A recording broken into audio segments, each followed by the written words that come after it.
Hello students, welcome to access institute. आज हम लोग पढ़ने जा रहे हैं क्लास 11th का very first chapter which is set. Set word से आप लोग अभी तक अनअवेयर होंगे, right?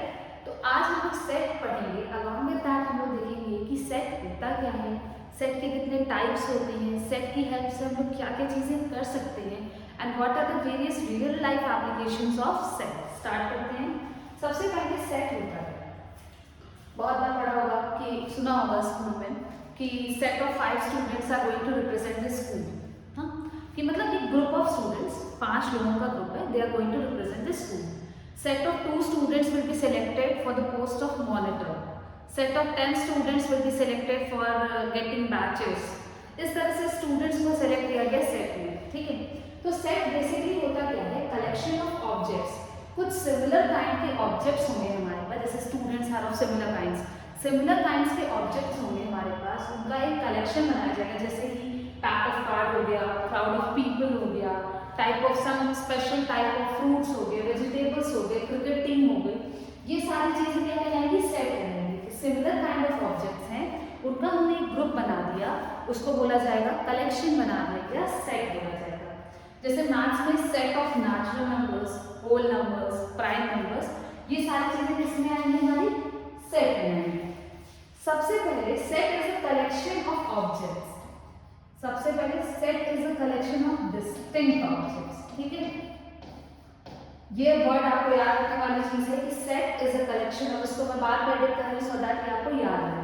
Set is a collection of distinct objects. Object set के अंदर रिपीट नहीं करने चाहिए, सारे ऑब्जेक्ट्स एक दूसरे से डिफरेंट होने चाहिए।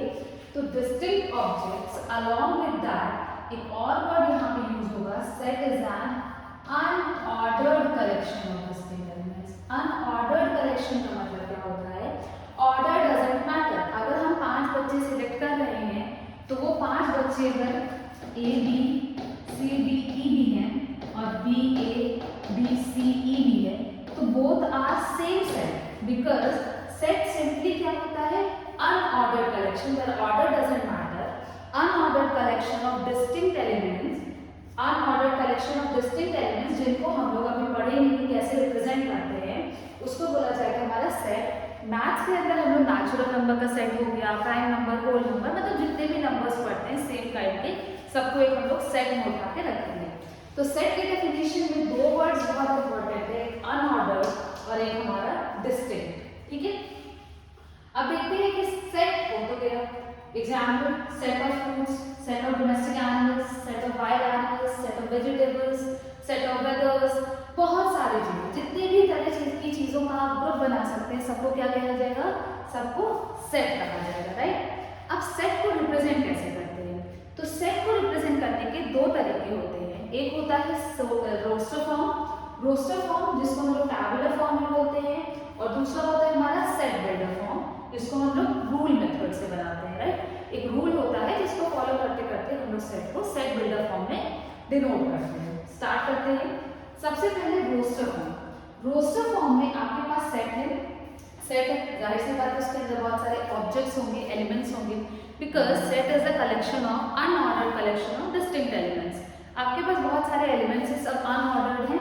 अब अगर सारे ब्रैकेट्स को, सारे एलिमेंट्स को आप कैसे लिख रहे हैं, सारे elements, all elements are enclosed within curly braces. Curly braces के अंदर आप सारे एलिमेंट्स को लिख रहे हैं, सेपरेटेड बाय कॉमा, तो उसको बोलते हैं roster form. In roster form, all the elements of a set are listed and the elements, all the elements are separated by comma and are enclosed within what? Enclosed within curly braces. तो उस तरह के representation को बोलते हैं roster form या tabular form. जैसे कि ये हमारा कुछ सेट है, कुछ प्रॉपर्टी फॉलो कर रहे हैं सारे नंबर्स, ये हो गया हमारा roster form.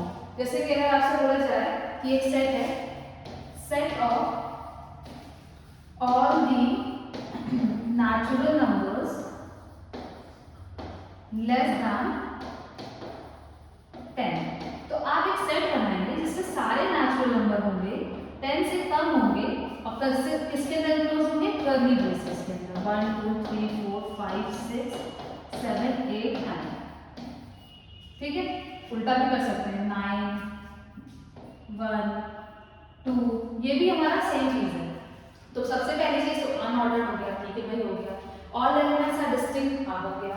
All elements are of same kind, मतलब they have a particular property in common, that is what, that is they are a natural number. तो ये हो गया हमारा रोस्टर फॉर्म या टैबुलर फॉर्म या रोस्टर रिप्रेजेंटेशन ऑफ सेट। तो set को रोस्टर फॉर्म में कैसे लिखते हैं, रोस्टर मतलब सब अलग अलग, ठीक है। चलिए रोस्टर फॉर्म आ गया। Next form was set builder form, जहां पे हम लोग किससे अवेयर होंगे, एक रूल से अवेयर होंगे, राइट। और हमारे पास अगर हम बोले एग्जांपल्स लिया जाए, set of all the prime numbers, set of all the prime numbers less than 9, 9 से कम प्राइम नंबर्स है तुम्हारे, क्या क्या होगा 2 3 5 7, राइट। 1 लिखेंगे because 1 is neither prime nor composite. फिर set of all the even prime numbers, set of all the even prime numbers, तो 2 is the only even prime number. तो इस सेट में कितने एलिमेंट्स आएंगे, इस सेट में सिर्फ और सिर्फ एक एलिमेंट आएगा। इसी तरह से set of all the even numbers, set of all the numbers that are divisible by 10, set of all the numbers that are factors of 25। इस तरह से कुछ भी रूल आपको दे दिया जाएगा and you will be able to write that set in roster form. Next part is next type of representation जो होगा सेट का हमारा, वो होगा रोस्टर नोटेशन के बाद जो हमारा नेक्स्ट फॉर्म होगा, मतलब नेक्स्ट टाइप होगा कि set builder form. Set builder form में हम लोग देखेंगे कि जो हमारे पास सेट है, all the elements of set will possess some common property. हर एलिमेंट के पास, सेट के सारे एलिमेंट्स एक कॉमन प्रॉपर्टी पजेस करेंगे जो कि उस सेट के बाहर के एलिमेंट्स पजेस नहीं करेंगे, ठीक है। सेट के अंदर आने वाले सारे एलिमेंट्स एक पर्टिकुलर कॉमन प्रॉपर्टी पजेस करेंगे जिसको हम लोग रूल बोलेंगे and with the help of that rule हम लोग उसको लिखेंगे, ठीक है।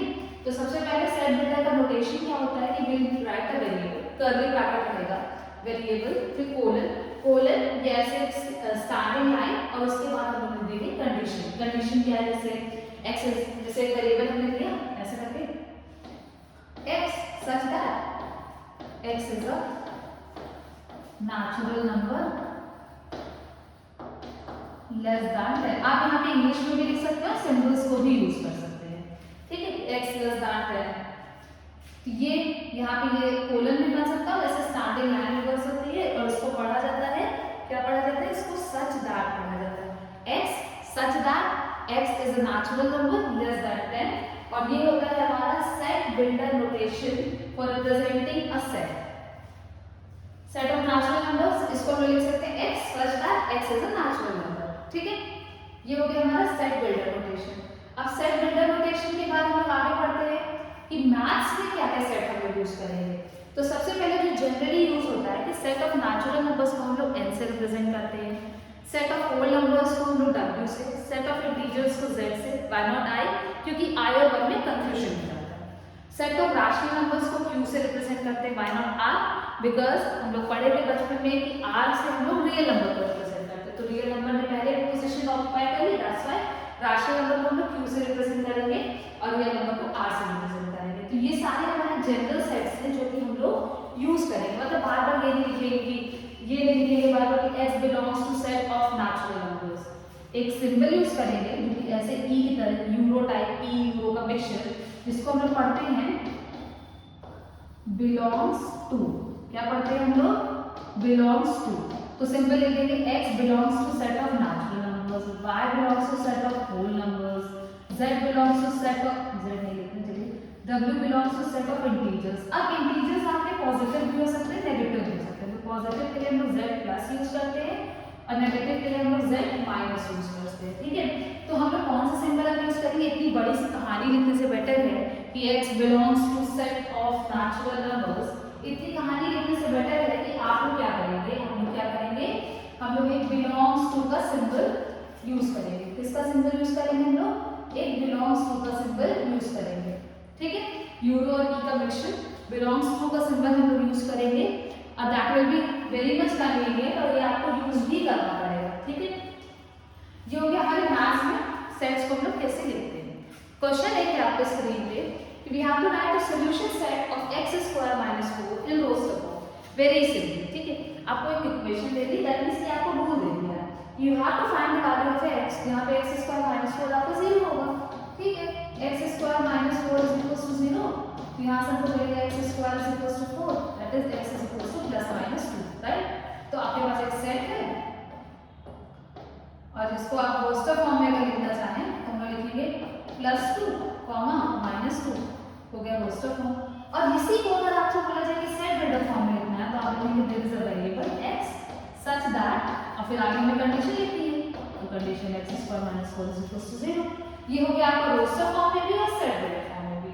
तो क्वेश्चन में कभी कभी क्या होता है, सेट बिल्डर फॉर्म, जैसे कि ये सेट बिल्डर फॉर्म में दिया था, ऑलमोस्ट सेट बिल्डर फॉर्म में दिया था, हमने इसे रोस्टर फॉर्म में कन्वर्ट कर दिया। माइट बी पॉसिबल कि आपको पहले से रोस्टर फॉर्म में दिया जाए और बोला जाए कि आप इसको सेट बिल्डर फॉर्म में लिखें, तो that will be very simple. आगे बढ़ते हैं, जैसे ये है कि we have to write the set in set builder form. तो सबसे पहले जब आपको रोस्टर, देखिए सेट बिल्डर से रोस्टर फॉर्म लाना बहुत आसान है।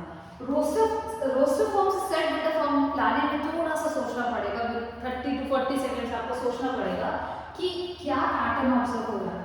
तो पैटर्न देख के लगता है कि ये क्या है कि नेचुरल नंबर्स का स्क्वायर है, राइट। तो हम लोग एक सेट लिखेंगे, ठीक है, एक x square such that x is a natural number.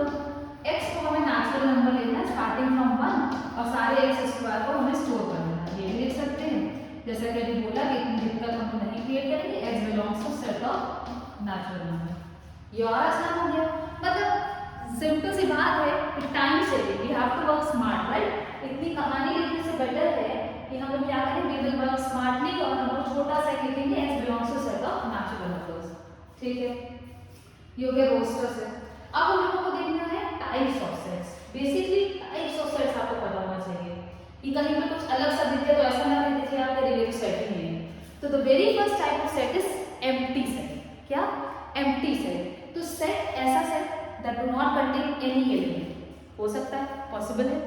A set that do not contain any element उसको बोलते हैं एम्प्टी सेट या नल सेट या वॉइड सेट। क्या क्या नाम है इसका? Null set, void set, empty set. और इसको कैसे रिप्रेजेंट करते हैं? ये फाई का सिंबल, आपका फाई या तो सिंपल खाली ब्रैकेट, मतलब सेट है बट उसके अंदर कोई एलिमेंट नहीं है। हाँ, ये कभी मत करिएगा कि फाई इसके अंदर लिख दिया, ये आपका गलत हो जाएगा। Phi itself represent empty set, उसको आप सेट के अंदर मत डालिएगा, ठीक है। जैसे एग्जांपल लिखा है कि वेरिएबल है x such that x आपका 1 से 2 के बीच में x is a natural number. तो क्या 1 से 2 के बीच में कोई भी नेचुरल नंबर आता है? नहीं आता है। तो इस सेट में कितने एलिमेंट्स होंगे? 0। इस सेट में कितने एलिमेंट्स होंगे? 0 एलिमेंट्स होंगे। इस सेट का नाम क्या होगा? Empty set, null set, void set. Void का मतलब भी खाली होता है, खाली जगह पे, ठीक है। तो ये हो गया आपका empty set. Next is singleton set. Singleton set is a set containing exactly one element. नाम से क्लियर है, सिंगल। नाम में क्या वर्ड आ रहा है? सिंगल। सिंगल का मतलब क्या होता है? ऑल अलोन, सिर्फ एक चीज होगी। तो ऐसा सेट जिसके अंदर सिर्फ और सिर्फ एक एलिमेंट्स होंगे उसको बोला जाएगा सिंगलेटन सेट। और जैसे यहाँ एग्जांपल दिया है, हम लोगों ने एग्जांपल ये वाला पहले ही कंसीडर किया था, even prime number 2 is the only even prime number. तो यहाँ पे जो हमारा सेट होगा इसमें सिर्फ और सिर्फ एक एलिमेंट होंगे 2, उसको बोलेंगे सिंगलेटन सेट, राइट। तो दो तरह के सेट हम लोगों ने पढ़ लिया, एम्प्टी सेट और सिंगलेटन सेट। आगे बढ़ते हैं, ये सारी चीजें देखिए। यहाँ पे हमें बताना है कि ये एम्प्टी सेट है कि सिंगलेटन सेट है, राइट। तो अब हमें पहला क्वेश्चन लेते हैं, बहुत आसान, साथ साथ करते हैं। पहला सेट देखें तो पहले को जब हम लोग सॉल्व करेंगे तो x + 2 की वैल्यू आ रही है 5, दैट मींस x = 3। तो जो हमारा a सेट है उसमें कितने एलिमेंट्स आए? एक एलिमेंट आया, तो ये कैसा सेट हो गया? सिंगलेटन सेट हो गया, right. Next is x² - 8x + 16 = 0। x² - 8x + 16 = 0। इसको हम लिख सकते हैं x - 4 का होल स्क्वायर और यहाँ से x की वैल्यू मिलेगी 4। ये कैसा सेट हो गया? x ये वैल्यू सिंगलेटन। आप कहेंगे दो रूट्स आएंगे क्वाड्रेटिक है 4 और 4, तो बट सेट में तो एक ही वाली लिखेंगे ना हम लोग। Why? Because set is unordered collection of distinct elements. Elements set के अंदर रिपीट नहीं होते हैं। तो दूसरा वाला भी सिंगलेटन सेट हो गया। तीसरा एंड वर्ड यूज हो रहा है, ठीक है ना। यहाँ से x + 2 = 3 सॉल्व करेंगे, x की वैल्यू 1 आ जाएगी। यहाँ से सॉल्व करेंगे x की वैल्यू 1/2 आ जाएगी। तो एंड का मतलब ये होता है कि दोनों इक्वेशन को सॉल्व करके जो कॉमन सॉल्यूशन आए that will be the answer. लेकिन यहाँ पे कॉमन सॉल्यूशन तो कुछ नहीं आ रहा है। अगर यहाँ पे कॉमन सॉल्यूशन नहीं आ रहा है तो C कैसा सेट हो गया हमारा? C हो गया एम्प्टी सेट 5, राइट। फिर D x such that x belong x is less than x, तो any number can't be less than itself, right। कोई नंबर खुद से कैसे कम हो सकता है? इक्वालिटी का साइन लगा होगा तो बात अलग थी। तो कोई नंबर कभी खुद से कम नहीं होगा। दैट मीन्स ये कंडीशन तो फॉरएवर फॉल्स हो गई ना। ये कंडीशन क्या हो गई? फॉरएवर फॉल्स हो गई, राइट। तो ये कैसा सेट रहेगा? ये भी हमारा एम्प्टी सेट रहेगा 5। तो इस तरह से आप क्वेश्चन को सॉल्व करेंगे और बताएंगे कि whether the given set is empty set और सिंगलेटन सेट। आगे बढ़ते हैं। फाइनाइट एंड इनफाइनाइट सेट, ये तो बहुत ही आसान है, नाम से ही क्लियर है। Finite and infinite set difference ही क्या होगा? जिसमें नंबर ऑफ एलिमेंट्स को अगर हम लोग काउंट कर रहे हैं, अगर हम लोग if we are able to count the number of elements in a given set तो सेट हो जाएगा फाइनाइट। और अगर हम लोग काउंट ही नहीं कर पा रहे हैं, डॉट डॉट डॉट लगा है, तो वो कैसा हो जाएगा? इनफाइनाइट। जैसे अभी हम लोगों ने एग्जांपल देखा था जिसमें स्क्वायर्स थे, 1 4 9 16 25 36 49 64 एंड सो ऑन। हम नहीं काउंट कर सकते, we don't know where the end is. जब हमको एंड ही नहीं पता है तो हम लोगों का वो सेट कैसा हो गया? इनफाइनाइट सेट हो गया। बाकी बहुत सारे एग्जांपल्स हैं कि सब आपको याद होगा कि फाइनाइट सेट है। अगर सिंपल सी चीज अगर बोल दिया जाए set of all the even numbers, तो हम लोग क्या लिखेंगे? 2 4 6 8 10, पता नहीं कहाँ चल जाएगा, नहीं पता। तो ये कैसा सेट हो जाएगा? ये आपका हो जाएगा infinite set. When we are unable to count the number of elements in the given set, तो उस सेट को बोला जाएगा इनफाइनाइट सेट। और अगर हम लोग सेट के एलिमेंट्स को काउंट कर सकते हैं और जीरो भी काउंट कर सकते हैं, मतलब कोई एक सेट है खाली है तो हम तब भी तो काउंट कर लेंगे ना, इस सेट में कितने एलिमेंट्स हैं? 0।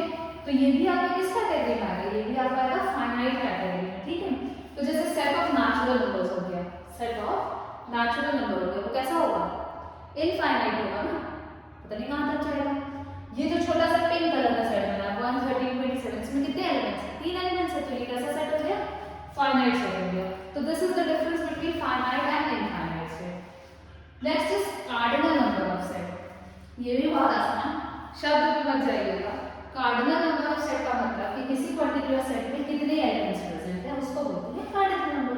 कोई एक सेट है A 1 7 9 20, अगर पूछा जाए कि कार्डिनल नंबर को इस तरह से रिप्रेजेंट ब्रैकेट में सेट करना, तो क्या है इसका कार्डिनल नंबर? 4।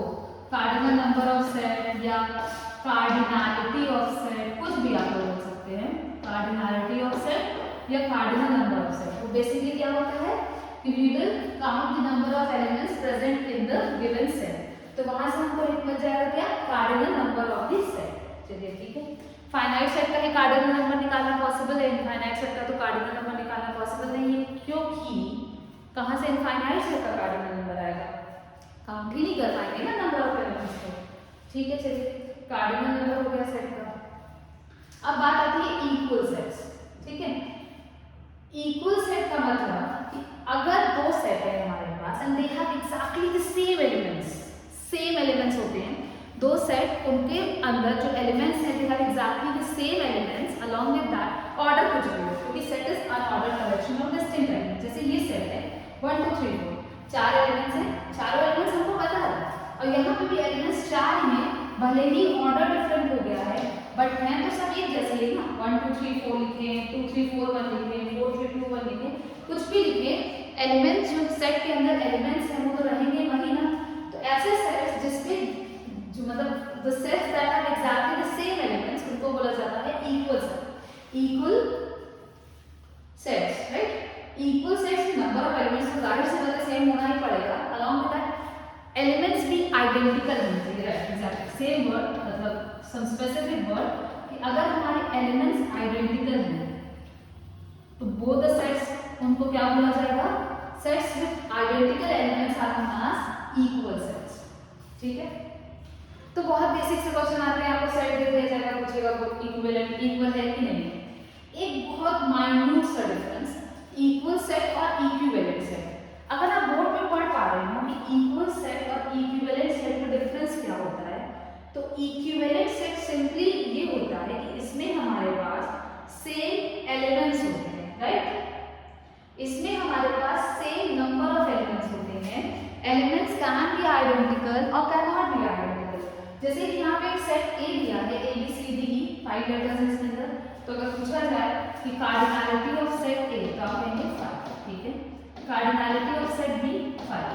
तो ये both the sets they have same cardinal number, they have same number of elements. तो ऐसे सेट्स को बोलते हैं इक्विवेलेंट सेट। क्या बोलते हैं? Equivalent set. एलिमेंट्स आइडेंटिकल नहीं है, no need to worry about that. हमारे पास नंबर ऑफ एलिमेंट्स तो सेम है ना, तो ऐसे को बोलेंगे इक्विवेलेंट। और अगर एलिमेंट्स भी आइडेंटिकल होते हैं तो सेट्स को क्या बोलेंगे? Equal sets. इन दो वर्ड्स में, इन दो टर्म्स में आपको कंफ्यूज मत होइएगा, ठीक है। इक्वल सेट्स डिफरेंट होते हैं, इक्विवेलेंट सेट्स डिफरेंट होते हैं। आगे बढ़ते हैं। Disjoint set. डिसजॉइंट सेट, अगर हमारे पास दो सेट है, दोनों सेट में कोई भी कॉमन एलिमेंट नहीं है, तो उनको बोलेंगे डिसजॉइंट सेट। डिसजॉइंट सेट क्या होता है? They do not have any common element. If they don't have any element in common तो उसको बोला जाएगा डिसजॉइंट सेट। जैसे सिंपल एक सेट ले लेते हैं, set of studious students in the class. नहीं, ऐसे हम कैटेगराइज नहीं कर सकते। Set of all the even numbers और set of all the odd numbers, तो दोनों में क्या कुछ भी कॉमन होगा? कुछ भी कॉमन नहीं होगा। तो ऐसे सेट को बोलते हैं डिसजॉइंट सेट, ठीक है। जैसे इवन नंबर, ऑड नंबर, ये हो गया हमारा डिसजॉइंट सेट। अब एक अच्छा सा टॉपिक आता है सबसेट्स। ये टाइप्स ऑफ सेट हो गया, disjoint set, equal set, empty set, singleton set. अब इसके बाद हम लोगों को स्टार्ट करना है सबसेट। सबसेट का रिप्रेजेंटेशन जैसे कि आप लोग बोर्ड पे देख पा रहे होंगे कैसा है, एक कह सकते हैं vertical you, sorry horizontal you है और उसके नीचे एक लाइन है, ठीक है। तो सबसेट कैसे निकाला जाता है? सबसेट ऐसे निकाला जाता है कि हमारे पास एक बड़ा सा सेट है के, ठीक। सबसे पहले चीज रिप्रेजेंटेशन देखते हैं कि इसको पढ़ा जाएगा R इज सबसेट ऑफ के, मतलब R इज अ छोटा सा पार्ट ऑफ के, या K is superset of R। K is superset of R। तो अगर R K का छोटा सा पार्ट है तो K बड़ा सा हुआ ना, तो K को क्या बोलेंगे? सुपरसेट बोलेंगे। A set R is said to be a subset of K if every element of R is also the element of K, ठीक है। जैसे R हमारा, K हमारा बड़ा सेट, सुपरसेट है, फादर वाला सेट 1 2 3 4 5 है। तो इसका जो सबसेट होगा, अगर हम लोग हैं 1, तो R के जो सारे एलिमेंट्स हैं वो K वाले सेट में बिलोंग कर रहे हैं। अगर R के सारे एलिमेंट्स K में बिलोंग कर रहे हैं तो क्या बोला जाएगा? R is subset of K और K is superset of R। और अगर यहीं पे चलिए इसको छोड़ते हैं, T है, उसमें है 1 2 3 7, तो क्या every element of T belongs to K? कह सकते हैं कि T के सारे एलिमेंट्स K में हैं? नहीं, T के पास एक एक्स्ट्रा एलिमेंट है, दैट इज व्हाई T को कभी भी नहीं बोला जाएगा कि T is subset of K। अब ये हो गया हमारा सबसेट कि एक बड़े से सेट का छोटा सा पार्ट जिसके सारे एलिमेंट्स बड़े वाले सेट में बिलोंग करते हैं, तो उसको बोलते हैं सबसेट। अब सबसेट लिखा कैसे जाता है? सबसे बड़ी चीज तो ये आती है। तो रूल नंबर 1, सबसे पहले every set is a subset of itself. Her set खुद का सबसेट होता है, rule number 1। Rule number 2, empty set is a subset of every set। Her set का एक सबसेट empty set होता है, ठीक है। 1 2 3 हमारे पास एलिमेंट्स हैं सेट के, तो हम लोग अगर सबसेट लिखें, सबसेट ऑफ व्हाट 1 2 3, सबसे पहले एम्प्टी सेट हो गई जैसे कि हमने बोला। फिर हो सकता है कि सिर्फ 1 लिया जाए, पॉसिबल हो सकता है सिर्फ 2 लिया जाए, हो सकता है सिर्फ 3 लिया जाए। उसके बाद सब तो ना, सब इसके पार्ट्स हैं। फिर 1 2 हो सकता है, 2 3 हो सकता है और 1 3 हो सकता है। इसके अलावा ओवरऑल क्या आएगा? 1 2 3। क्यों? क्योंकि every set is a subset of itself। तो कितने सबसेट आए इसमें टोटल? आप लोग एक काउंट करिए 1 2 3 4 5 6 7 8। तो टोटल नंबर ऑफ सबसेट्स जो आपके पास आ रहे हैं वो कितने आ गए? 8 आ गए, right? Total number of subsets आपके पास 8 आ गए। फॉर एग्जांपल आपके फादर के पास एक बाइक है, एक कार है, एक बाइक है, एक कार है और एक स्कूटी है। तो अगर आप सोचें कि आपको इनमें से क्या मिलेगा, तो क्या क्या चांसेस है?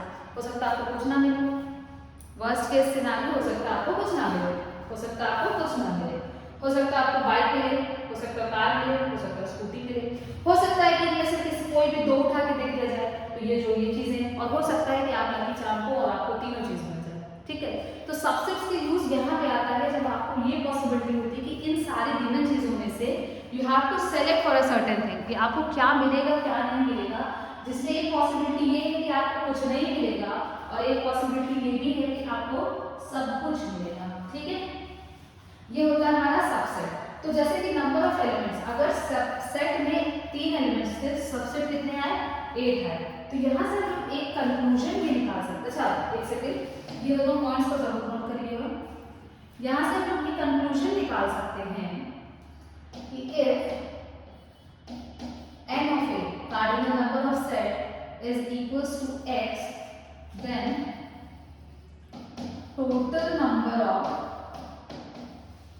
subsets of A is 2 to the power x, ठीक है? टोटल नंबर ऑफ जो सबसेट्स होंगे वो 2 to the power x होंगे। जैसे कि प्रीवियस एग्जांपल, प्रीवियस का ये जो अभी स्क्रीन पे है, उसमें आपके पास कितने सेट कार्डिनल नंबर क्या था? सेट का 3 था। तो ये अगर कार्डिनल नंबर था सेट का, तो उसको क्या बोला जाएगा? उसमें कितने नंबर ऑफ सबसेट हो गए हमारे? 2 to the power 3, that becomes equal to what? 2 to the power 3 equals to 8। ये हो गया आपका नंबर ऑफ सबसेट्स। तो अब बेसिक से क्वेश्चंस आते हैं इसमें। फिर आता है proper subset. Proper subset similar, exactly similar, बस प्रॉपर सबसेट का जो सिंबल होता है वो ये होता है, इसमें नीचे लाइन जो होती है वो नहीं होती है। और रूल सिर्फ ये कहता है कि a subset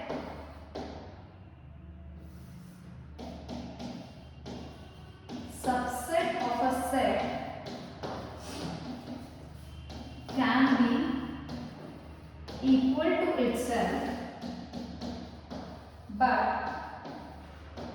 proper subset cannot। तो अगर किसी सेट के प्रॉपर सबसेट लिखने की बात आती है तो आप लोग सारी चीजें लिखेंगे, बट वो जो हम लोगों ने पढ़ा था रूल नंबर 1 की every set is a subset of itself, तो यहाँ पे every set is not a proper subset of itself. सब कुछ सेम रहेगा प्रॉपर सेट सबसेट में, बट प्रॉपर सबसेट जो आपका होगा वो खुद के इक्वल कभी नहीं होगा, ठीक है? प्रॉपर सबसेट आपका खुद के इक्वल कभी नहीं होगा, जो सेट होगा वो खुद के इक्वल रहेगा।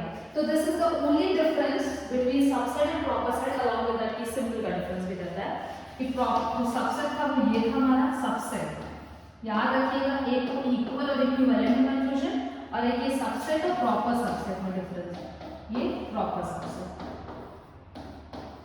हम लोग बहुत एंड पे आ चुके हैं जहाँ पे हम लोग सेट से कंप्लीटली अवेयर है कि ये सेट होता क्या है, टाइप्स क्या होते हैं, सबसेट, प्रॉपर सबसेट। तो जैसे कि रियल नंबर्स के सबसेट, आपके पास जितने भी नंबर्स हैं सब रियल नंबर्स हैं, राइट? इमेजिनरी को अगर अवॉइड किया जाए तो रियल नंबर के बहुत सारे सबसेट होते हैं। जैसे हम लोग पार्ट्स पढ़ते हैं ना कि real number are of 2 types, rational number या इरेशनल नंबर। तो राशनल नंबर में हमारे पास इंटीजर्स होते हैं, फ्रैक्शंस होते हैं। तो देखिए रियल नंबर एक बड़ा सा सेट है, उसके दो पार्ट्स येलो वाले, राशनल इरेशनल। राशनल के दो पार्ट, एक पार्ट जो है इंटीजर्स होंगे और जो बचा पोर्शन वो नॉन इंटीजर्स, ठीक है? इंटीजर्स में होल नंबर होंगे और होल नंबर का पार्ट होगा natural number, because whole number में जीरो भी होता है, नेचुरल नंबर में जीरो नहीं होता है। तो ऐसे रिप्रेजेंट करते हैं हम लोग रियल नंबर्स के सबसेट्स को। सेट को हमेशा सर्कुलर फॉर्म में रिप्रेजेंट करते हैं। अब हम लोग नेक्स्ट टॉपिक देखते हैं intervals. Intervals, open interval, close interval, उसके बाद एक सेमी ओपन सेमी क्लोज भी आता है, लेकिन अगर आपको ओपन क्लोज आ गया तो सेमी ओपन सेमी क्लोज में कुछ नहीं रखा है, semi open semi close interval.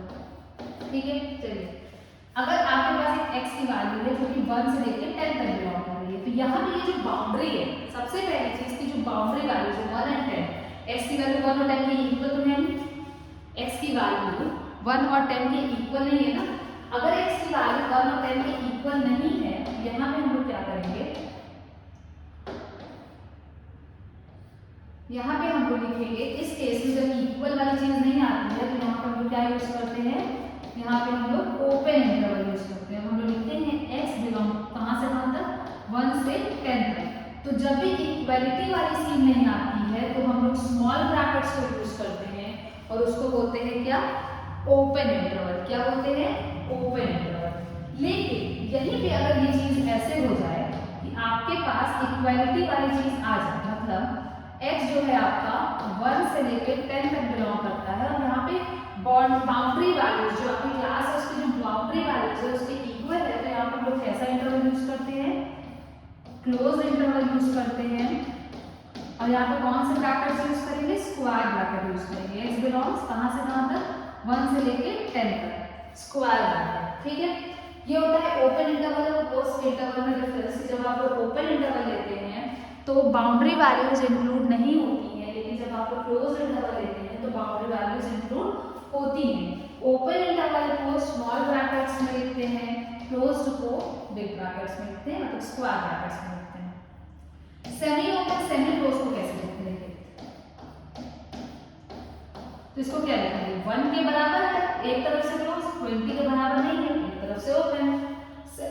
उल्टा भी कर सकते हैं, तो यहाँ पे क्या है, 1 के बराबर नहीं है, 90 के बराबर है, तो 90 को क्लोज में लिखेंगे। तो जिस साइड से बराबर होगा उस तरफ क्लोज इंटरवल लगा देंगे, जिस तरफ इक्वालिटी का साइन नहीं होगा उस तरफ हम लोग ओपन इंटरवल लगाएंगे। तो दिस इज अबाउट इंटरवल्स, जो कि हम लोग आगे यूज करने हैं। यहाँ पे जैसे इसको इंटरवल्स में लिखना है, बहुत ही सिंपल सी बात है कि x बिलोंग्स टू कहाँ से कहाँ तक बिलोंग कर रहा है, 3 से 4, दोनों के इक्वल है, तो हम इसको क्लोज इंटरवल में लिखेंगे। ठीक है, अब है हमारा पावर सेट। बहुत सिंपल, पावर सेट को आपको क्या करना है कि जितने भी आपके पास गिवन सेट है, हमने कहते हैं गिवन सेट के सबसेट्स निकालिए, और जब सारे सबसेट्स को उठा के एक कर्ली ब्रैकेट के अंदर लिख देते हैं तो उसको बोलते हैं पावर सेट। मतलब पावर सेट क्या होगा, power set is nothing but set of all the subsets.